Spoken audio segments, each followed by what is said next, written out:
Pak Alawi ini bagi saya sangat-sangat harus dikritisi. Yang pertama, mengaku nasab Rasul tapi isbatnya hanya di Jakarta. Berarti mengenai yang kode tadi itu dari Pak Alawi jauh. Pak Alawi ternyata haplogrupnya bukan J, tetapi G.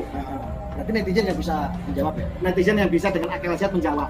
Kalau sudah haplogrupnya melenceng jauh, berarti kan wallahu a'lam. Berarti ini sesuatu pembelokan sejarah atau pembodohan yang sudah berapa abad dong? Ini pembelokan sejarah dan penipuan bagi seluruh umat Islam seluruh dunia dan Nusantara. Wah, modal. Negara harus hadir untuk memberikan kaidah yang jelas, menjadi wasit yang jelas dan adil, panggil nakib dunia, ya kan?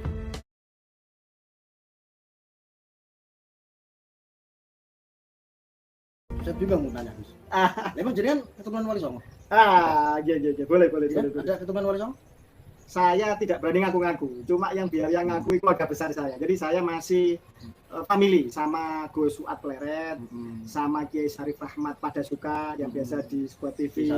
Kiai Sarif yang di Indonesia Damai itu. Kami sama-sama Bani Sihabudin dari Masjid Patok Negaran. Berani nggak tes DNA?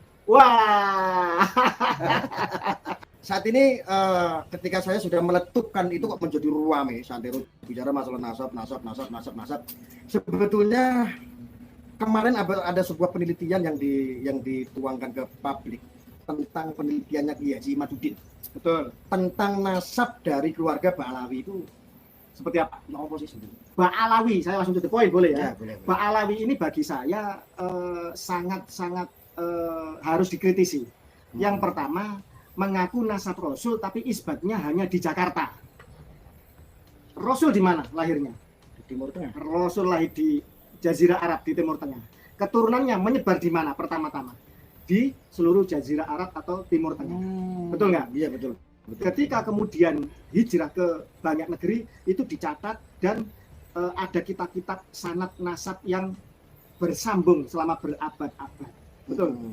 Maka penelitian Kiai Imad tidak bisa dibantah karena nasabnya Pak Alawi ini sangat lemah dari pencatatan. Tapi sebentar Gus, kan era diakui mungkin negara-negara lain seperti contoh Maroko mengakui karena ada isbatnya. Kalau nggak ada isbat kan nggak mungkin mendirikan sebuah lembaga nasab. Itu ya? Iya dong. Betul nggak guys? Robito Alawi ya, coba ditanyakan. Ada nggak cabangnya di Yaman? Di Yaman itu ada Nakoba, ketuanya Sayyid Abdul Basit Tobai Al-Hasani. Juga ada Nakoba Al-Husaininya. Tapi Robito Alawiyah di Yaman tidak ada. Adanya hanya di Indonesia. Di negara-negara Islam itu Nakoba itu banyak. Di Maroko, kerajaan Maroko ada pencatatannya. Yang paling bergengsi di Yordan karena juga menetapkan tes DNA di sana. Langsung ke keluarga kerabat raja. Siapa yang bisa membantah? Nakoba Yordan sebagai keturunan Nabi, penguasa Hijaz, Syarif Mekah. Syarif Hijaz berabad-abad, ya kan? Jadi ada di Irak apa semua ada. Lah, Pak Alawi ini mengaku keturunan dari Yaman. Diakui nggak sama Nakoba Yaman? Tentu Yaman mengakui dong. Tanyakan, ada nggak satu Habib? Lo kan nggak mungkin karena keluarga dari Yaman mendirikan sebuah lembaga pencatatan juga ya. Rasulullah. Betul. Diyakini nih sama Betul. sama umat Muslim di Indonesia. Artinya kalau nggak diakui oleh lembaga nasab dari Yaman kan nggak mungkin mendirikan di Indonesia dong, Gus. Tanyakan. Di Nakoba Yaman mereka dapat isbat nggak? Apa isbatnya hanya di Jakarta? Lucu dong, ngaku keturunan Nabi, ya kan? Isbatnya hanya cukup di Jakarta. Nggak bisa. Harus dapat isbat pengakuan dari seluruh keluarga Nabi di seluruh dunia. Keyakinan panjenengan artinya nggak ada pengakuan atau tidak di pembuktian terbalik saja. Ada nggak Pak Alawi yang bisa menunjukkan? Saya dapat isbat dari Nakoba Yaman. Saya dapat isbat dari Nakoba Irak karena Said Ahmad bin Isa yang katanya hijrah ke Hadramut asalnya dari Irak. Ada nggak? Kalau tidak ada, kenapa? Something wrong berarti kan? Logika itu yang pertama. Logika yang kedua itu kitab nasab. Semua yang mengaku keturunan Nabi ini dicatat oleh keluarga secara turun-temurun dan ini saling diketahui oleh semuanya. Kurang lebih banyak nakoba di dunia, Gus.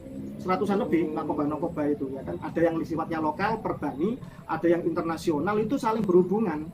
Ketika jenengan mengaku keturunan Al-Husaini dari jalur misalkan Sunan Ampel Sunan atau siapapun ya dari Wali Songo. Sunan Ampel dari Ibrahim Asmurokondi kan gitu kan. Samarkan itu di mana? Lucu dong kalau Samarkan itu di Yaman.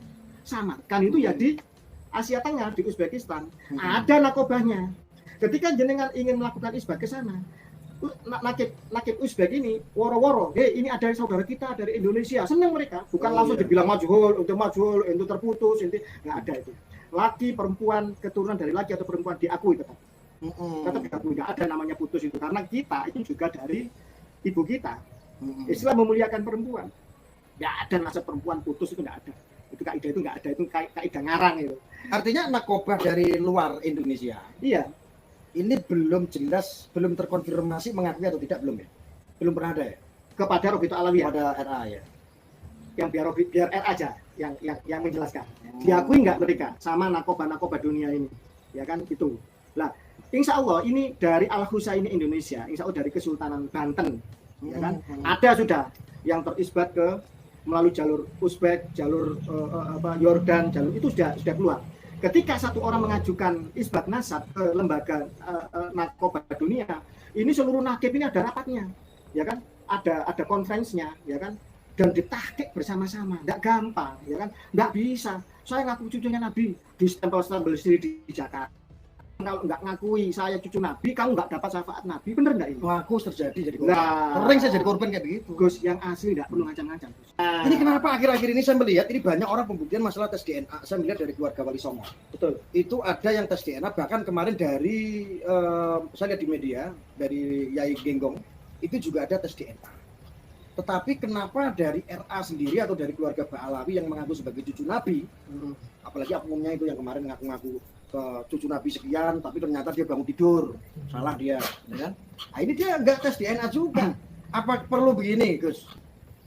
Kalau memang ini tidak terkonfirmasi, terus hasil penemuan dari Kiai Madudin juga belum terkonfirmasi, belum ada yang membantah. Bagaimana kalau seandainya nakobah dari luar, dari negara Arab, dari Maroko, dari Irak didatangkan ke Indonesia, bagaimana? Betul. Harusnya ya? Wajib negara hadir. Negara harus hadir. Karena apa? Menurut saya, Bu, kehidupan beragama dan ketuhanan ini dijamin nggak oleh negara. Bukan hanya oleh konstitusi, tapi juga oleh falsafah Pancasila. Kalau negara tidak hadir, berarti negara sedang menciderai, mengkhianati konstitusi dan falsafahnya sendiri. Satu itu. Yang kedua, ini bukan hanya PR umat Islam. Ini semua agama juga, musuh semua agama, penistaan pada simbol suci. Agama itu suci, Gus. Dari Tuhan yang Maha Suci. Firman-Nya juga suci, dibawa oleh manusia suci. Ya, barang siapa menodai kesucian-kesucian ini, berarti dia adalah menodai agama itu sendiri. Dan siapa yang menodai satu agama, dia sedang menjadi musuh semua agama. Saya tanya, ada orang misalkan ingin merebut otoritas dakwah Kristiani, dia mengaku sebagai cucunya Yesus. Iya, betul. Marah nggak orang Kristen? Oh, iya, pasti. Nggak ada di dalam Kristen Yesus punya anak. Mengaku cucunya Buddha, marah nggak orang Buddha? Marah. Lah kita orang Islam juga harus jelas. Lu ngaku cucunya Nabi, saya nggak tahu, anak nggak tahu. Ente kapan lahirnya, datuk ente siapa, bahaya. Kita mengamini seseorang cucu Nabi, kita juga punya dosa kalau itu ternyata salah. Kita harus hati-hati. Dan negara harus hadir, karena apa? Ada kaidah-kaidah seseorang bisa sahih sebagai keturunan Nabi. Apa? Yang pertama, dia harus punya catatan internal keluarganya. Yang kedua, catatan internal keluarga ini nyambung nggak dengan catatan manuskrip catatan keluarga Nabi seluruh dunia. Saya ngaku cucunya di Ponorogo, ya kan? Ternyata keluarga di Ponorogo nggak ada yang ngakui saya. Kira-kira saya masih ngeyel nggak? Orang gila kan? Itu kan. Nah, yang kedua, yang ketiga, Ahlul Bait internasional Sayyid Syarif sudah banyak tes DNA, Gus, sudah terpetakan.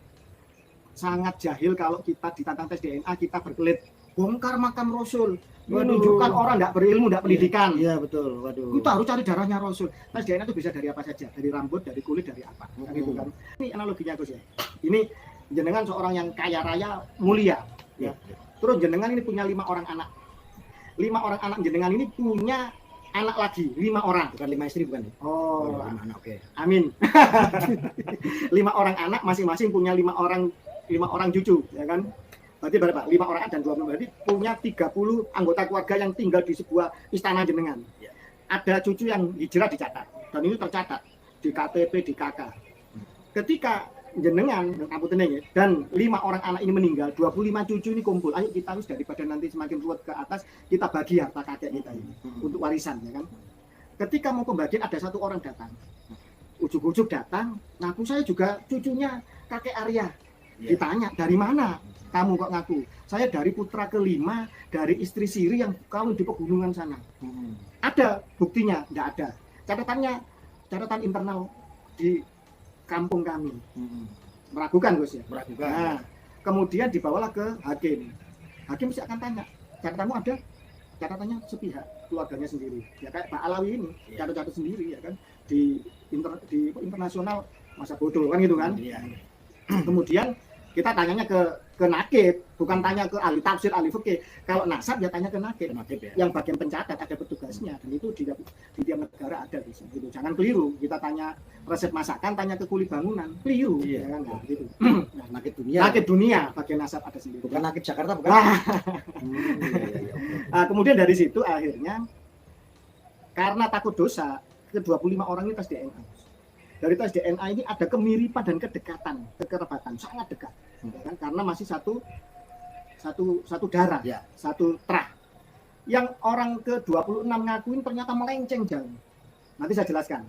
Disinilah kasusnya Pak Alawi, melenceng jauh tes DNA-nya. Nanti saya jelaskan. Akhirnya dari sini hakim kira-kira dengan logika dan akal sehat akal waras memutuskan nggak 26 orang ini berhak untuk dapat warisan. Orang ke-26. Jelas nggak mungkin. Nggak mungkin dia bisa dapat isbat penetapan sebagai ahli waris dari jenengan. Menurut Said Ahmad bin Isa yang asli, Said Ahmad An-Naba An-Nafar bin Isa Arumi. Ini menurut kesaksian dari Nakoba Al-Adarisa Indonesia yang sudah komunikasi dengan Nakib Irak, makamnya ada di kota Najaf, kota suci Najaf. Ya, dekat sama makam Imam Ali. Itu makam besar, 1.500 hektar. Makam Ahlul Bait banyak di sana. Termasuk juga Imam Ali juga dekat situ. Nah, itu. Nah, punya putra 3. Namanya Said Muhammad Ali dan Husain. Ada makamnya, ada keturunannya buat Nakoba. Dan mereka bersaksi tidak punya datuk, kami hanya 3 orang. Nggak ada anak keempat namanya Ubaidillah. Tidak ada. Lah, itu. Kalau seandainya ini betul, makanya itu tidak terkonfirmasi dengan benar. Nama itu tidak ada, tidak tersambung pada kejuriatan kepada Rasulullah. Betul. Berarti ini sesuatu pembelokan sejarah atau pembodohan yang sudah berapa abad dong? Ini pembelokan sejarah dan penipuan bagi seluruh umat Islam seluruh dunia dan Nusantara. Wah, modal. Negara harus hadir untuk memberikan kaidah yang jelas, menjadi wasit yang jelas, yang adil, panggil nakib dunia, ya kan, untuk memberikan kesaksian, untuk memberikan nakib dunia. Nakib dunia di Yaman ini, Gus, abad ke-7 dinasti Rasuli Yaman. Ini pernah melakukan sensus abad ke-7. Pak Alawi diklaim hijrah ke Yaman di kalau nggak salah akhir atau awal abad ke-4. Akhir abad ke-4, awal abad ke-5, antara sekitar itulah. Waduh. Artinya pada abad ke-7 itu sudah banyak Pak Alawi. Dalam kitab itu itu kitabnya sangat memuaskan, narasinya gitu. Tidak ada Al-Husaini di seluruh Yaman, sampai ke Mirdad loh, Gus. Ya. Kita tahu kan pembesar Ba'ala dia namanya Muhammad Sohaib Mirdad. Nah, itu tidak ada nama Pak Alawi sebagai Ahlul Bait Nabi. Itu Ahlul Balad. Tidak ada. Ahlul Bait tidak mengakui itu dari nakib juga nggak ada. Penguasa Ahlul Balad Yaman tidak ada. Penguasanya. Mereka melakukan sensus siapa sih keturunan Nabi di Yaman ini. Tidak ada Pak Alawi tercatat di situ. Pak Alawi kan baru muncul pada abad akhir 9 atau awal 10. Sekitar 550 tahun sejak mereka hijrah itu tidak ada catatannya. Nah, bahwa mereka itu ke Rasulullah baru muncul di abad. Aduh, ngeri ya. Saya tunjukkan data-data itu. Jadi kalau yang saya tangkap mungkin begini, ya Gus ya, kurang lebih mungkin seperti ini. RA belum terkonfirmasi, belum diakui oleh Nakobah dari Timur Tengah, ya seperti Irak, seperti Maroko, seperti negara-negara lainnya di Timur Tengah belum. Itu belum terkonfirmasi. Ya? Belum terkonfirmasi. Tes DNA pun nggak berani. Uji secara ilmiah pun nggak berani. Debat secara ilmiah nggak berani. Artinya solusi akhir mungkin mendatangkan nakib dari luar untuk memberikan kesaksian. Nakib dari luar. Ini nggak mau tanya nih masalah DNA-nya Pak Alawi. Masalah tes DNA-nya Pak Alawi bagaimana? Jadi gini Gus, dengan tadi saya memberikan analogi 25 keturunan seorang kakek yang kaya, terus kemudian tes DNA, di situ nanti akan ada kesesuaian kode-kode SNP, single nucleotide polymorphism. Ini terlalu teknis lah. Ini sudah ada pisang goreng masak, nggak perlu kita tanya tepungnya dari mana, pisangnya punya semacam itu. Kode-kode ini akhirnya menjadi sebuah penanda, kan gitu, bahwa Ibrahim itu, bahwa keturunan Ibrahimi harus haplogrup J1. Di mana di mana ditemukan kode Ibrahimi P58 plus. Ditemukan kode langsung ke bawah aja ya, biar enggak panjang-panjang. Oke. Bani Quraisy L859 plus. Ya. Kemudian kodenya Imam Ali, karena kan jalurnya kan laki-lakinya kan Y kromosom Y kan melalui jalur laki terus ya kan. Imam Ali bin Abi Thalib FGC 10500 plus. Kemudian dari keturunan Al-Hasani ditemukan FGC 8702 plus. Yang keturunan Husain ditemukan FGC 30416 plus. Artinya kalau yang Al-Hasani nggak mungkin ada 30416 plus. Yang ini ada di Husain saja. Gitu loh. Tetapi keturunan keduanya harus punya J FGC 1050 punya Imam Ali, karena ini bonggolnya, simpelnya di sini. Nah, artinya tidak boleh keluar dari haplogrup J1. Yang kedua ada kode-kodenya ini. Gitu. Kalau keluar dari situ berarti jauh. Berarti dipastikan palsu. Dia klaimnya keturunan. Kayak kemarin ada Najwa Shihab, dia 3% dari itu. Najwa Shihab kan perempuan, Gus. Perempuan. Artinya kalau perempuan kan tidak bisa dideteksi Y kromosomnya. Hanya autosomal DNA-nya. 22 pasang kromosom dari ayah dan ibu. Yang satu kromosom gonosom, kromosom ini jenis kelamin.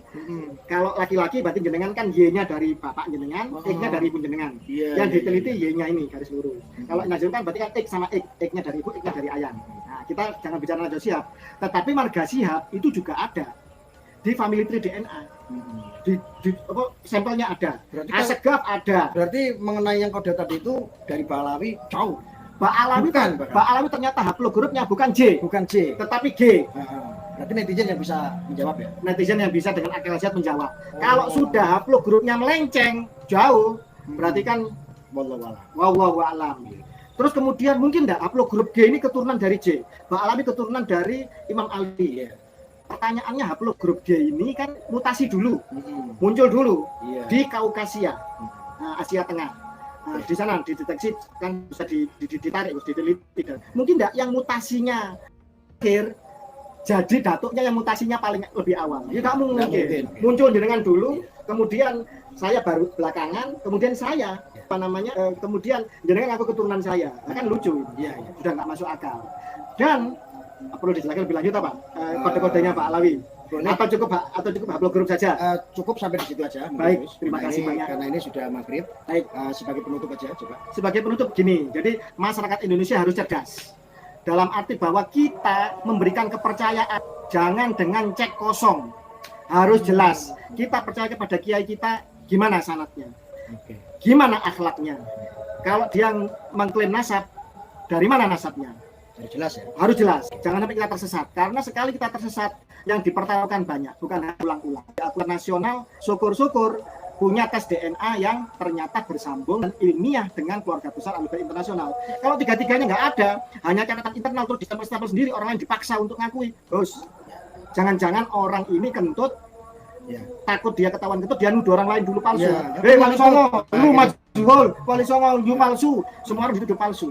Takut dirinya kebongkar kalau dia palsu. Mekaten ngapun ini. Terima kasih.